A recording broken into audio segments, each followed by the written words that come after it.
పెరిగిన పోలవరం ప్రాజెక్ట్ వ్యయం అంచనాలతో ముఖ్యమంత్రి చంద్రబాబు నాయుడు మరో శ్వేతపత్రం విడుదల చేయాలని ఆదివాసీ మహాసభ న్యాయ సలహాదారు ఐనాపురపు సూర్యనారాయణ డిమాండ్ చేశారు.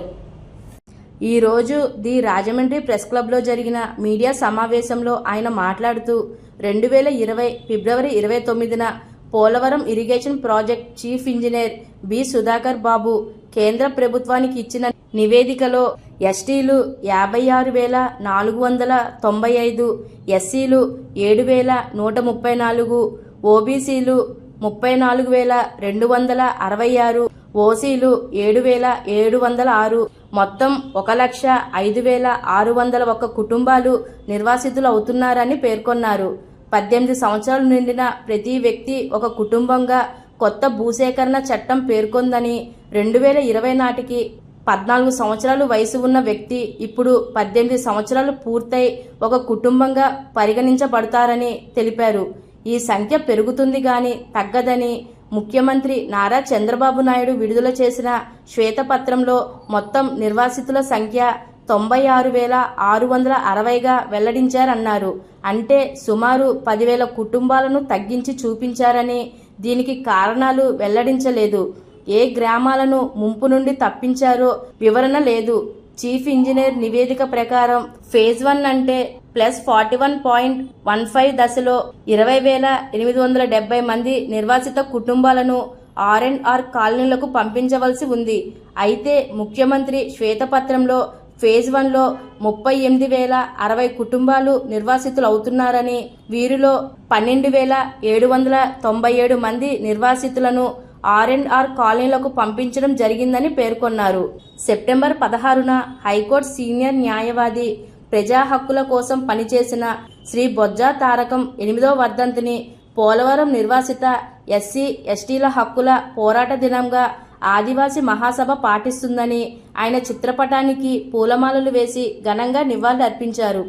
ఆదివాసీ మహాసభ నాయకులు గిడుగుతూరి చిన్నారావు, అరగంటి వీరభద్రారెడ్డి, కెచ్చల అబ్బాయిరెడ్డి, జక్కల పాండవులు, మద్దిపాటి సతీష్, పోషమ్మ, షాడే పుష్ప, తాలూరి భవానీ, గుంటె బుజ్జి, పూనం విష్ణు తదితరులు పాల్గొన్నారు.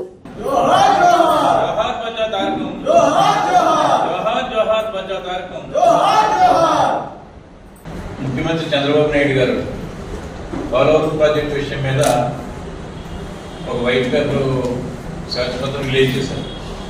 ఆ రిలీజ్ చేసిన శ్వేతపత్రం చదివినప్పుడు అందులో కొన్ని ఆందోళన కలిగించేటటువంటి అంశాలు ఉన్నాయి. అందులో ప్రధానంగా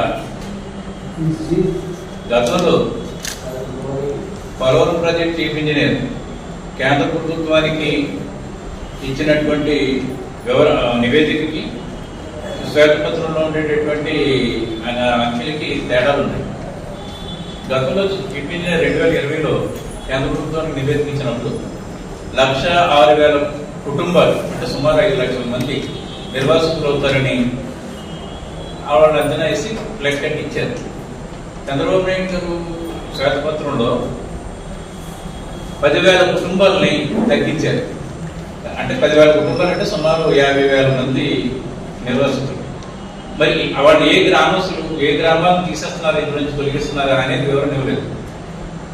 అది చాలా గ్రామాల్లో ఆందోళనగా ఉందండి. ఏ గ్రామాలు తీసేస్తున్నారు, నిజంగా మీరు గతంలో ముందు గురవుతున్నటువంటిగా చేర్చినటువంటి ఎలా తీసేస్తారు, తీసేయాలంటే దానికి చాలా ప్రణాళిక ఉండాలి. దానికి గ్రామాల్లో గ్రామ సభలు జరపాలి. ఇవన్నీ లేకుండా అది ముంపేగా ఏ విధంగా చేశారు, ముంపు కాదని చెప్పేసి ఆ 40 గ్రామాలని సుమారు 40 గ్రామాలని ఏ విధంగా తొలగించారు 10,000 కుటుంబాలు అనేది రాష్ట్ర ప్రభుత్వం అది వివరణ ఇవ్వాలి. ఎందుకంటే రోజు రోజుకి ప్రాజెక్ట్ ఆలస్యం అయిపోతే పెరుగుతుంది తప్ప తగ్గవు. ప్రాజెక్ట్ ఆలస్యం అయిపోతే 18 ఇయర్స్ ప్యాకేజ్ పెరిగిపోతారు. గతంలో 14 సంవత్సరాల నుండి ఇవాళ 18 సంవత్సరాలు వచ్చినప్పుడు ఆ పెరిగిపోవడం వల్ల నిర్వాసితుల సంఖ్య పెరుగుతుంది కానీ తగ్గదు. అదొకటి ఆందోళనకరంగా గవర్నమెంట్ వివరణ ఇవ్వాల్సినటువంటి అవసరం ఉంది. అదే టైంలో ఈ ల్యాండ్ కూడా భూసేకరణ కూడా 2వ దశ భూసేకరణ కూడా ముందు ఇప్పుడు చేసేశారు. మొదటి దశ భూసేకరణలో ఇంకా చేయాల్సింది ఉందని చూపిస్తున్నారు. ఇప్పుడు మొదటి దశ భూసేకరణ పూర్తి అవ్వకుండా 2వ దశ ఎందుకు లేరు, 2వ దశ ఇదేమో ఇంకా గ్యాప్ పెట్టి ఇవన్నీ కూడా చాలా కన్ఫ్యూజ్గా ఉన్నాయి. ఆయన శ్వేతపత్రంలో ఇప్పుడు పోలవరం ప్రాజెక్టు 2018 కల్లా రెండో దశ కూడా పూర్తవుతుంది అని అన్నారు 2028. కానీ సుప్రీంకోర్టులో ఛత్తీస్గఢ్, ఒరిస్సా, తెలంగాణ ఈ రాష్ట్రాలన్నీ కూడా చేసినటువంటి పిటిషన్స్ ఇప్పటికీ పెండింగ్ లో ఉన్నాయి. అవి క్లియర్ చేయకపోతే కేంద్ర ప్రభుత్వం 45కి వెళ్తుంది. 41.15 ఎక్కడ ఆగిపోతుంది. ఎందుకంటే ఎత్తు పెంచకూడదని చెప్పేసి ఛత్తీస్గఢ్, ఒరిస్సా వాళ్ళు సుప్రీంకోర్టులో కేసులు వేశారు.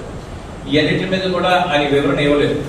మరో పక్క దీనికి ఫేజ్ 1 లో 7,000 కోట్ల రూపాయలు ఇస్తే సరిపోతుందని చెప్పేసి అన్నారు.